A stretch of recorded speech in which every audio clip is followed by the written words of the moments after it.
In San Luis, California, there was a small coffee shop where people came to escape their lives for a few minutes. Conversations were loud, phones were always out, and everyone seemed to be in a hurry. Behind the counter stood Maya Hernandez. She spoke softly. She moved carefully. She worked without complaint. Customers rarely noticed her.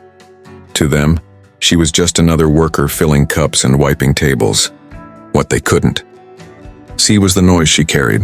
Inside, the weight of responsibility, sacrifice, and postponed dreams. Maya came from an immigrant family where survival came before ambition. Her parents worked endlessly and expected the same from her. Dreams were considered dangerous distractions. But Maya had one. She wanted to be an architect. At night, when the apartment was quiet, she drew buildings in a worn sketchbook, libraries, shelters, places where people could breathe. She never showed anyone. Reality always seemed stronger than imagination. One evening, her sketchbook disappeared from the coffee shop. Someone had taken it by mistake, or maybe not by mistake at all. Years of drawings were gone. Maya didn't cry. She became silent. Silence became her decision. She woke up at 5 every morning, drew for an hour, worked double shifts, studied online at night. No announcements, no social media, no validation, just structure. 3 years passed without reward, no praise, no breakthroughs.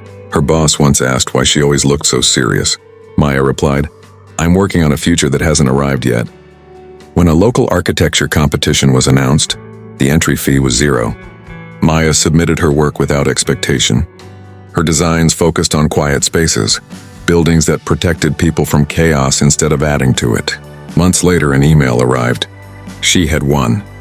The judges wrote that her work felt patient, intentional, and deeply human.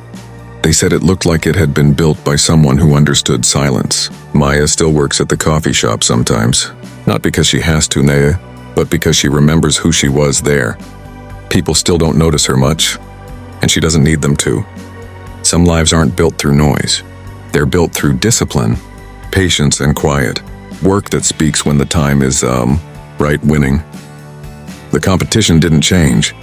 Maya's mornings, she still woke before sunrise, still made her coffee slowly, still sat by the window with a pencil in her hand, sketching lines that only made sense after patience. Success arrived, but it didn't knock loudly.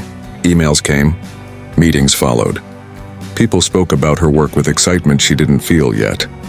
Maya listened carefully, aware of how quickly noise could distort meaning. She accepted an internship at a small architecture firm in Los Angeles. The office was modern, open, and constantly talking. Ideas were pitched loudly. Credit moved fast. Silence felt out of place. Maya said little. At first, they underestimated her. They mistook her calm for hesitation. They mistook her listening for uncertainty. During meetings, her suggestions were often overlooked, until someone louder repeated them later. She didn't fight it. She stayed late, reviewed drawings, corrected details no one else noticed. Her discipline had taught her something valuable. Progress doesn't need witnesses. One evening, the lead architect stopped by her desk. "Why don't you speak up more?" he asked. Maya answered honestly, "I prefer my work to arrive before my voice." He didn't respond immediately. Weeks later, a critical project stalled. A community shelter had failed safety reviews. Deadlines closed in. Tension rose.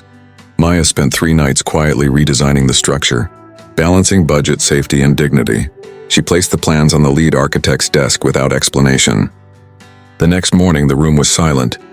Not the uncomfortable kind, the respectful kind. The design passed review. The project moved forward.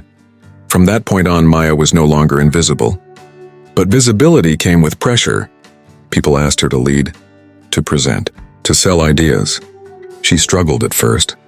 Not because she lacked ability, but because she refused to pretend confidence she hadn't earned yet. At night, she returned to her old sketchbook habit. New one now, cleaner, heavier, filled with mistakes. She allowed herself to make privately. Years passed. Maya's name appeared on buildings before it appeared in conversations, libraries, clinics, quiet housing projects. Her designs were known for restraint. Nothing excessive, nothing rushed. Journalists called her style intentional minimalism. Maya called it listening. Her parents visited one of her completed buildings for the first time. Her father ran his hand along the wall and said nothing. Her mother sat down and breathed deeply. That was enough. One afternoon, Maya returned to the same coffee shop where she once worked. The counter had changed. The menu was newer. The noise was the same. A young woman behind the register looked tired, distracted, carrying something heavy in her eyes. Maya ordered coffee and left a small notebook on the counter. No note, no explanation. Just empty pages. As Maya walked away, she felt something settle inside her. Not pride, not closure, but continuity. Later in life, Maya taught part-time. She never spoke about success. She taught structure, patience, how silence sharpens decision-making. Her students remembered her not for speeches, but for how carefully she reviewed their work. Near the end of her career, someone asked her what built her life. Maya thought for a long moment. Then she said, "I stopped waiting to be noticed. I started building anyway." Her buildings will stand for decades, but the quiet discipline behind them will last longer, because some people don't raise their voices to change the world. They design it, slowly, carefully, and without asking for permission.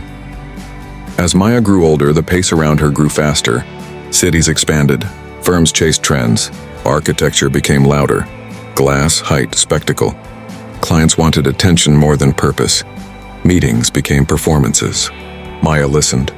She noticed how often urgency replaced thought, how quickly people confused speed with progress. She didn't resist change, and she filtered it.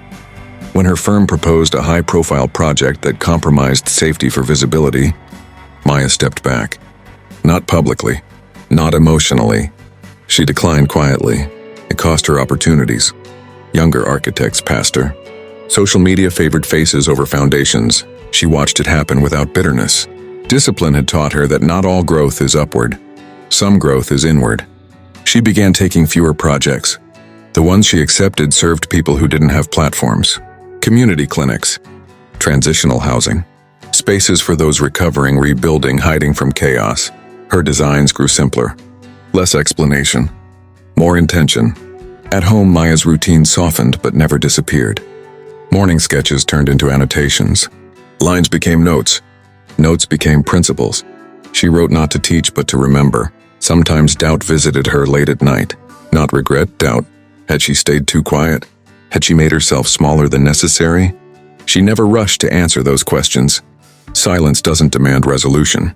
It allows it to arrive. Years later, a university invited her to give a lecture.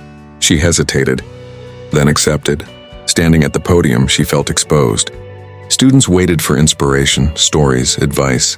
Maya gave none. She showed them her earliest drawings. Weak lines, poor proportions, mistakes she never deleted. This, she said, is what discipline looks like before it becomes skill. The room was quiet. After the lecture, a student approached her, nervous, holding a sketchbook too tightly. "I'm not loud," the student said. "Does that mean I won't make it?" Maya answered carefully. "It means you'll hear yourself think. That's an advantage if you protect it." Time continued. Her parents aged. Her father grew slower. Her mother quieter. Maya redesigned their home to remove stairs, add light, widen doors. She didn't tell anyone it was one of her most important projects. When her father passed, Maya didn't speak at the funeral. She sat in the back, observed the structure of grief, how people leaned on walls on each other. She understood then that buildings weren't her real work. Containment was. Later, Maya reduced her public presence almost entirely.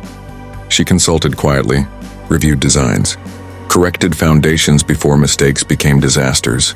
Her name appeared less. Her influence appeared more. One morning, while walking past a library she had designed decades earlier, she watched a child sit on the steps reading. The building didn't impress. It protected. That was enough. Near the end, Maya returned to drawing. Not buildings, but rooms she remembered.